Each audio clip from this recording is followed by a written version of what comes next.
Hello students, आज हम लोग पढ़ेंगे प्रश्नावली 10.4 के शेष प्रश्नों को। पिछले वीडियोज में हम लोग ये 4 क्वेश्चन के प्रश्नों को हल किए थे। आज मैं आपको इसके शेष प्रश्नों को बताऊंगा। मैं वाईपी सर, इस चैनल में आपका स्वागत है। ये देखें, ये 5वां दिया हुआ है, लेम्डा और म्यू ज्ञात कीजिए यदि 2i + 6j + 27 के cross i + lambda j + mu के इक्वल टू 0 वेक्टर दिया है। ठीक है, तो लेम्डा और म्यू का मान ज्ञात करना है। तो देखें इसका हल। तो देखें, ये दिया हुआ है 2i + 6j + 27 के क्रॉस i धन लेम्डा j + म्यू के बराबर 0। तो यह इसका मान हो जाएगा सारणिक में i j k और बराबर 0। तो इसमें i j के गुणांक इसका लिखेंगे दूसरे रो में। ठीक है, तो 2, 6 और 27 हो जाएगा। तीसरे रो में जो है इसके i j के गुणांक लिखेंगे, तो 1 हो जाएगा लेम्डा और म्यू। ठीक है, अब इसको हल करें।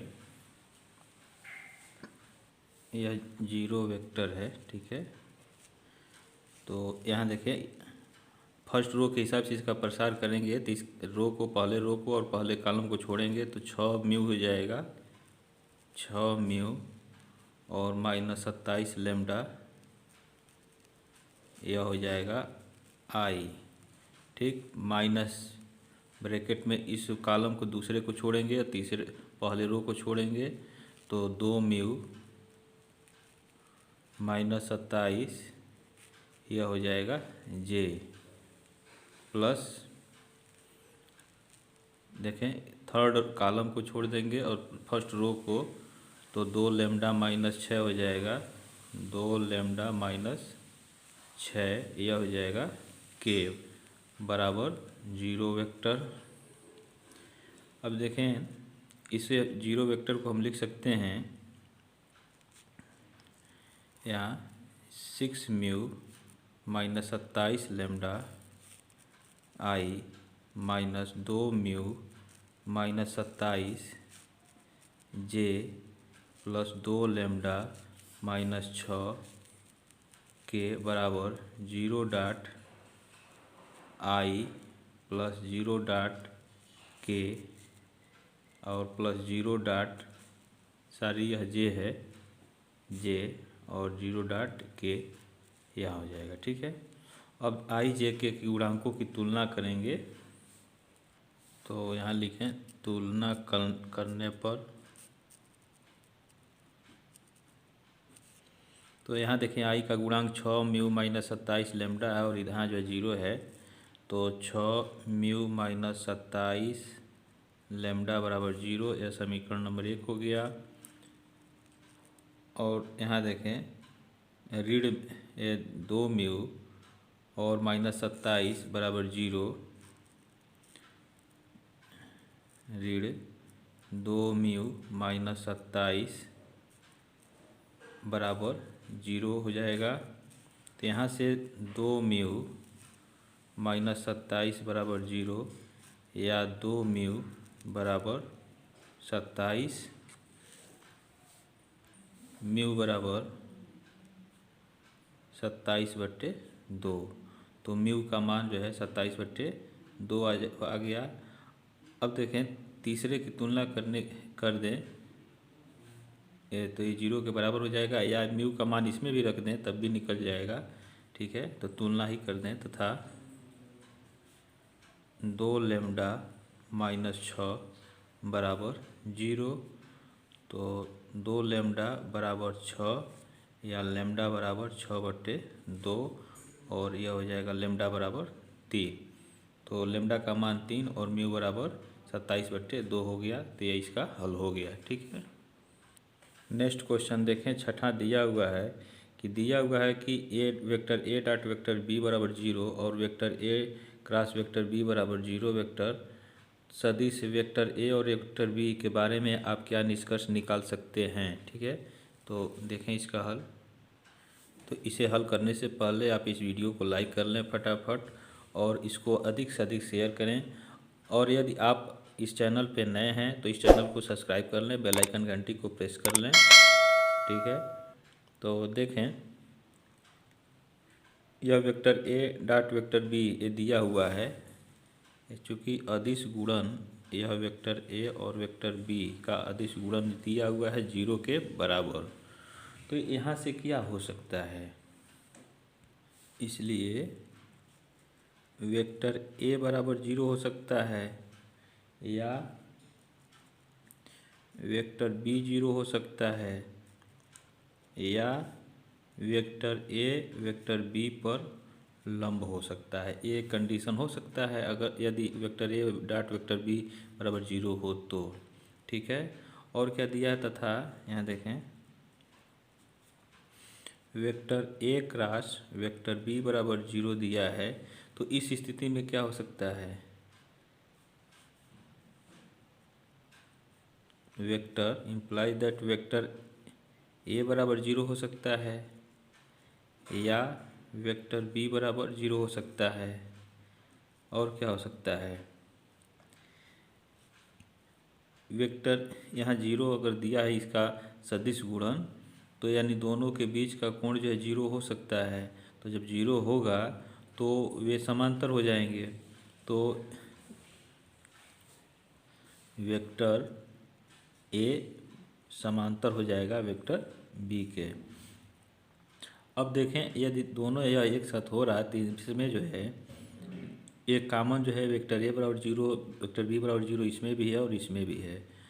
तो दोनों एक साथ जो है यह नहीं हो सकता है, वेक्टर ए और वेक्टर बी पर लंब भी हो और समांतर भी हो, तो दोनों स्थिति नहीं हो सकती है। तो इसलिए क्या हो सकता है, इसलिए यहाँ लिख लें चूँकि वेक्टर ए परपेंडिकुलर बी और वेक्टर ए समांतर बी ये दोनों क्या होगा, ये नहीं हो सकता है एक साथ।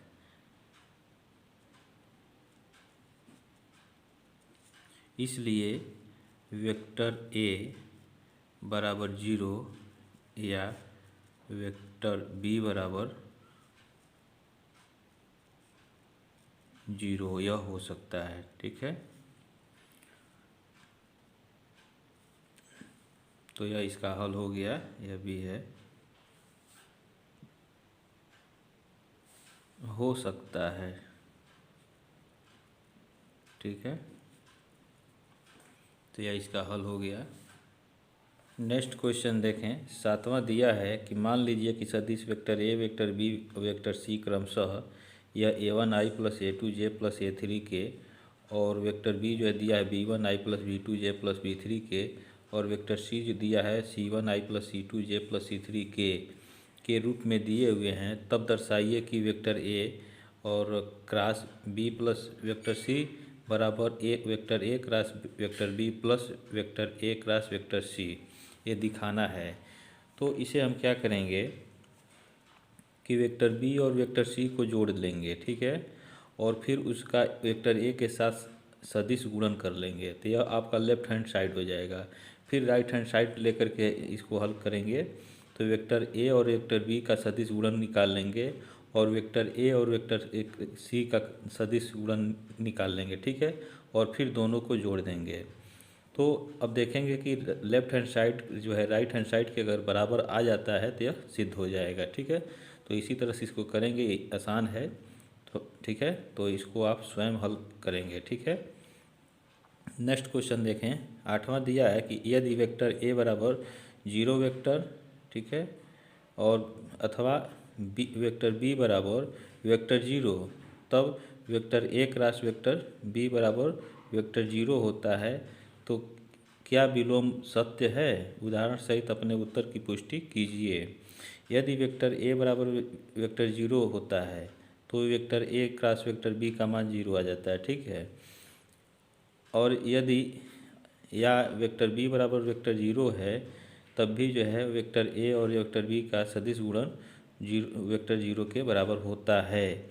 लेकिन क्या वेक्टर ए और क्रॉस वेक्टर बी बराबर 0 वेक्टर दिया हो तो यह वेक्टर ए बराबर वेक्टर 0 होगा या वेक्टर बी बराबर 0 वेक्टर 0 के बराबर होगा कि नहीं होगा। ठीक है, तो यही दिखाना है उदाहरण के द्वारा। तो देखें इसका हल। यहाँ देखें वेक्टर ए बराबर दिया है, वेक्टर ए बराबर 0 वेक्टर। तो यहाँ से क्या मिल जाएगा, अगर इसका हम माड निकालें, ठीक है, तो यह हो जाएगा आपका 0। तो अब A cross B, vector A cross vector B अगर हम निकालें तो क्या होता है, माड ऑफ वेक्टर ए या माड ऑफ वेक्टर बी और साइन थीटा। ठीक है, तो यहाँ से देखें माड ऑफ वेक्टर ए अगर यहाँ 0 रखते हैं, ठीक है, तो यहाँ जो है 0 हो जाएगा और गुणे mod of vector B sine theta.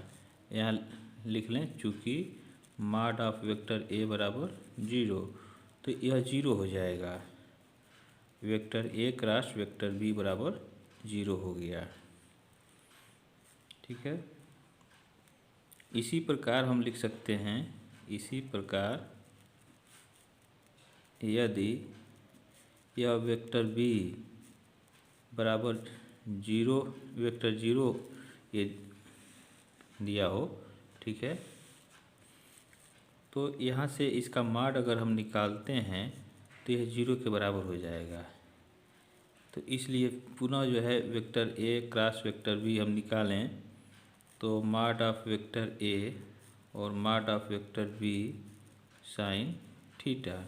तो यहाँ हम माड ऑफ वेक्टर बी का मान 0 अगर रखते हैं, ठीक है, तो यह जो है पूरा 0 हो जाता है। तो इसलिए vector A cross vector B बराबर 0। यह तो सीधा हो गया। ये यदि वेक्टर ए बराबर वेक्टर 0 हो तो ए क्रॉस बी जो है 0 हो गया, या वेक्टर बी बराबर अगर वेक्टर 0 के बराबर हो तब भी जो है vector A cross vector B बराबर 0 मिल गया। अब विलोमता के लिए देखें, विलोम के लिए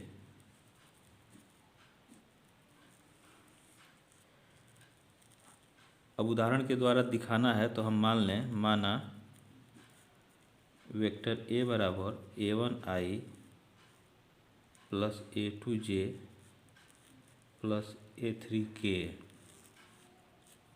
और वेक्टर बी बराबर हम मान लें k a1i plus k a2j plus k a3k। ठीक है, अब इसमें हम क्या करें, विलोमता के लिए ए क्रॉस बी इक्वल टू 0 इसको लेकर के चलेंगे तो ए क्रॉस बी बराबर 0 दिया तो इसका अभिप्राय क्या है, यहाँ लिखें, चूँकि vector A cross vector B बराबर 0 है इसलिए वेक्टर ए समांतर है वेक्टर बी के। ठीक है, तो इसलिए ये तथा यह थीटा का मान कितना हो जाएगा, थीटा का मान 0 हो जाएगा। तो इसका माड अगर निकालते हैं तो क्या माड वेक्टर ए का जो है 0 आता है, नहीं 0 नहीं होगा। और माड ऑफ वेक्टर बी ये भी 0 नहीं होगा। तो यहाँ लिख लें, mod of vector A is not equal to 0, ठीक है, तथा mod of vector B is not equal to 0, अर्थात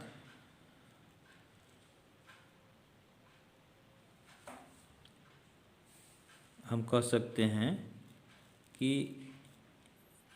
vector A is not equal to zero, ठीक है, और vector B is not equal to zero. तो यहाँ लिख लें अतः विलोम सत्य नहीं है, ठीक है। यदि ए क्रॉस बी बराबर जीरो होता है तो vector A is not equal to zero और vector B is not equal to zero, zero के बराबर नहीं होता है। जब नहीं होता तो विलोम सत्य नहीं है। अगर वेक्टर ए बराबर जीरो और वेक्टर बी जीरो हो जाता है तो विलोम उसका सत्य हो जाता है, ठीक है। तो इसका हल हो गया। नेक्स्ट क्वेश्चन देखें। 9वां दिया है कि एक त्रिभुज का क्षेत्रफल ज्ञात कीजिए जिसके शीर्ष ए 1 1 2, बी 2 3 5 और सी 1 5 5 हैं, ठीक है। यह इम्पॉर्टेंट सवाल है, तो देखें इसका हल। यहाँ लिख लें माना मूल बिंदु ओ है, ठीक है। इसलिए ओ ए, वेक्टर ओ ए क्या हो जाएगा, आई प्लस जे और प्लस 2 के, ए का स्थिर सदिश हो जाएगा वेक्टर ओ ए। तो इसको हम लिख सकते हैं यहाँ प्लस 2 के। ओ बी, बी का स्थिर सदिश या वेक्टर ओ बी से लिखेंगे, यह हो जाएगा 2i प्लस 3j और प्लस 5k। और सी का स्थिर सदिश क्या हो जाएगा, तथा वेक्टर ओ सी बराबर i plus 5j plus 5k, ठीक है।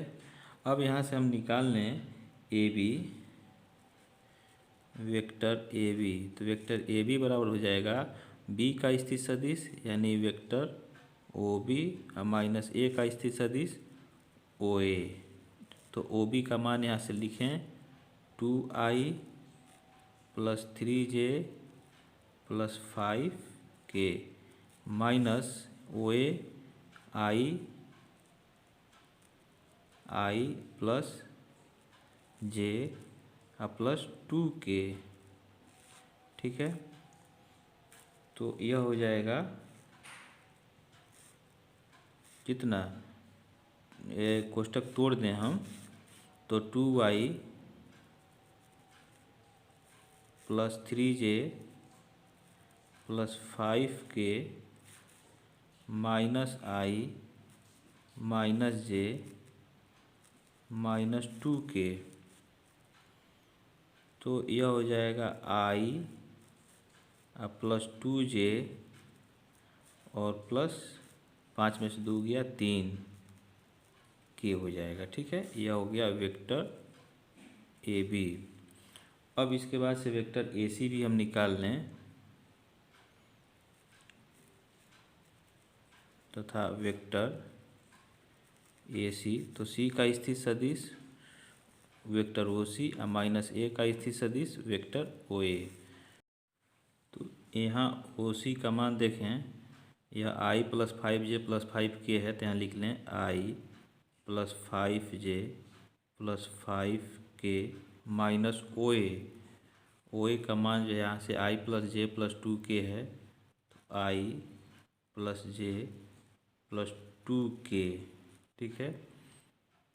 तो इसको घटा कोष्टक को तोड़ दें तो I plus 5j plus 5k minus I minus J minus 2k, ठीक है। आई में से आई निकल गया 0 डॉट आई, अब 5 में से 1j निकल गया 4j और 5 में से 2 निकल गया 3k हो गया। यह हो गया आपका वेक्टर ए सी। अब vector A B cross vector A C निकाल लें। Vector A B cross vector A C, तो इसको सारणिक से हम निकालेंगे। तो फर्स्ट रो में आई जे के, सेकेंड रो में ए बी के आई जे का गुणांक हो जाएगा 1 2 3, तो 1 2 3, और थर्ड रो में ए सी के आई जे के गुणांक हो जाएगा 0, 4, 3। इसी को हल कर लिया जाए तो यह हो जाएगा, फर्स्ट रो के हिसाब से इसका जो है प्रसार करें तो फर्स्ट रो को छोड़ देंगे, इसको छोड़ेंगे तो यह हो जाएगा 3 दूना 6 और ऋण 4 तिहाई 12 और यहाँ हो गया आई माइनस। अब सेकेंड रो कॉलम को छोड़ेंगे, अब फर्स्ट रो को छोड़ देंगे तो 3 एक करने 3 ऋण 0 हो जाएगा तो 3 हो जाएगा तो यहाँ हो जाएगा 3, ठीक है, अब माइनस 0 और यहाँ जे हो गया प्लस। देखें थर्ड कॉलम को छोड़ देंगे और फर्स्ट रो को छोड़ेंगे तो 4 एक करने 4 माइनस 0 तो 4 ऋण 0 और यह हो जाएगा के। इसको लिख लें माइनस 6i माइनस 3j और प्लस 4k। यह हो जाएगा A B vector A B cross vector A C, यह का मान हो जाएगा, ठीक है। अब इसका माड निकाल लिया जाए, ठीक है। तो mod of vector A B cross vector A C यह हो जाएगा अंडर रूट ऋण 6 का वर्ग धन ऋण 3 का वर्ग धन 4 का वर्ग। तो यह हो जाएगा आपका 6 के 36 और 3 तिरिक 9 4 चौका 16, यह हो गया अंडर रूट में। तो 9 6 15 6 21 और 3 2 5 1 6 अंडर रूट 61 हो जाएगा। यह vector A B cross vector A C का मापांक, ठीक है। अब क्या होता है यहाँ लिखें, चूँकि त्रिभुज ए बी सी का क्षेत्रफल का फार्मूला क्या होता है 1/2 माड ऑफ ये vector A B cross vector B C. तो यहाँ से हम लिख लें, यहाँ देखें इसका माड निकला कितना है अंडर रूट 61, तो यहाँ हो जाएगा अंडर रूट 61। यही जो है इसका आंसर हो जाएगा, यह हो जाएगा वर्ग इकाई, ठीक है। तो यहाँ लिख लें त्रिभुज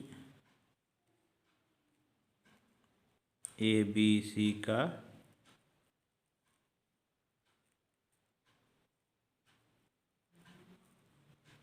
क्षेत्रफल, ठीक है। तो ये आपका आंसर हो जाएगा, 23 का हल हो गया। नेक्स्ट क्वेश्चन देखें 10वां, ये बहुत इम्पॉर्टेंट है, 2009 और 2011 में पूछा हुआ प्रश्न है। तो दिया है कि एक समांतर चतुर्भुज का क्षेत्रफल ज्ञात कीजिए जिसकी संलग्न भुजाएं सदिश वेक्टर ए बराबर आई माइनस जे प्लस 3k और वेक्टर बी बराबर 2i माइनस 7j प्लस के द्वारा निर्धारित हैं। तो इसका हल देखें। तो यहाँ देखें समांतर चतुर्भुज का क्षेत्रफल mod of vector A cross vector B होता है, ए क्रॉस बी होता है, ठीक है। तो हम पहले निकालेंगे इसका क्या vector A cross vector B निकाल लेंगे और फिर इसका माड निकाल लेंगे, तो वही इसका आंसर हो जाएगा, ठीक है। तो यहाँ लिखें, यहाँ देखें ए क्रॉस बी क्या हो जाएगा, सारणिक से इसको हल करेंगे। पहले रो में आई जे और के हो जाएगा, दूसरे रो में वेक्टर ए के आई जे के गुणांकों को लिखेंगे तो 1 ऋण 1 3 हो जाएगा और तीसरे रो में वेक्टर बी के आई जे के गुणांकों को लिखेंगे तो 2 ऋण 7 1 है, 2 ऋण 7 और 1 हो जाएगा, ठीक है। इसी को हल कर लेंगे। तो इसको हम फर्स्ट रो के हिसाब से इसका प्रसार करें तो फर्स्ट रो को छोड़ दें फर्स्ट कॉलम को, तो -1 माइनस 21 हो जाएगा, तो प्लस हो जाएगा 21, तो -1 धन 21, ठीक है। यह हो जाएगा आई माइनस। अब सेकेंड कॉलम को छोड़ें फर्स्ट रो को छोड़ें तो 1 ऋण 6 2 3 6 तो 1 ऋण 6, यह हो गया आपका जे। और प्लस थर्ड कॉलम को छोड़ दें या फर्स्ट रो को छोड़ें तो ऋण 7, और यहाँ गुणा कर रहे हैं तो ऋण 2 आ रहा है तो प्लस हो जाएगा, तो ऋण 7 धन 2 हो जाएगा, ऋण 7 धन 2 के।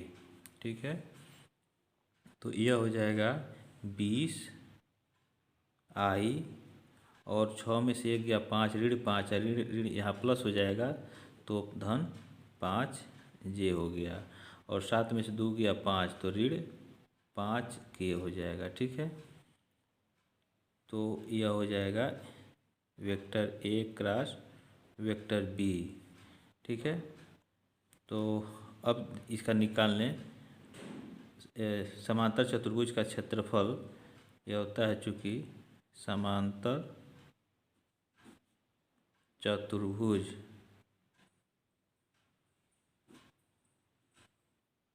का क्षेत्रफल यह होता है mod of vector A cross vector B। तो इसका मापांक हम निकाल लें तो मापांक इसका क्या हो जाएगा, देखें i का गुणांक 20 है, इसका वर्ग कर दें, धन j का गुणांक 5 है, इसका वर्ग कर दें, और k का गुणांक ऋण 5 है, इसका वर्ग कर दें और इसको जोड़ते हैं। ठीक है, यह हो जाएगा 400, और यह हो जाएगा 25, और यह भी हो जाएगा 25। ठीक है, तो यह हो गया 450 अंडर रूट में। ठीक है, इसको हम लिख सकते हैं 225 गुणे 2। ठीक है, 2 × 10, 2 दूना 4 1 5, 2 दूना 4 करणी में, तो 225 का वर्गमूल जो है 15 होता है, और यह हो जाएगा √2। तो यही जो है समांतर चतुर्भुज का क्षेत्रफल होगा, तो यहाँ लिख लें, इसलिए समांतर चतुर्भुज का क्षेत्रफल इतना जो है वर्ग इकाई हो जाएगा। ठीक है, 15 करणी में 2 वर्ग इकाई, तो यह आपका आंसर हो जाएगा। तो इस तरह से यह प्रश्नावली 10.4 समाप्त हो गया। आपको कोई समस्या हो तो कमेंट बॉक्स में आप कमेंट करें। ठीक है, और इसके पहले जो सदिश बीजगणित पढ़ा दिया गया है चैप्टर प्रश्नावली, उसके प्लेलिस्ट का लिंक आपको डिस्क्रिप्शन बॉक्स में मिल जाएगा, तो वहाँ से आप इसको पढ़ सकते हैं। तब तक के लिए आप इस चैनल पे बने रहें। जय हिंद।